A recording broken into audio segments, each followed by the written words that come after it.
ఎం న్యూస్కు స్వాగతం. నా పేరు కిషోర్. తూర్పుగోదావరి జిల్లా పెద్దాపురంలో జనతా కర్ఫ్యూ విజయవంతమైంది.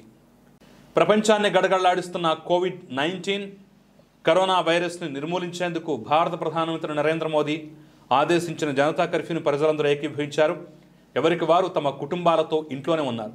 ఎప్పటికప్పుడు పోలీసు యంత్రాంగం పహారా కాస్తూ ప్రజలు బయటకు రాకుండా మైకుల్లో ప్రకటనలు సూచిస్తున్నారు. స్థానికంగా municipal centre, main road, Jaggampeta centre, Dargah centre, ప్రతి ఆదివారం జరిగే సంత మార్కెట్, బస్టాండ్లో ప్రజలు సంచరించకుండా ప్రభుత్వం పలు జాగ్రత్తలు తీసుకుంది.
మరిన్ని తాజా వార్తా విశేషాల కోసం వెంటనే సబ్స్క్రైబ్ చేయండి, మీ మిత్రులకు షేర్ చేయండి.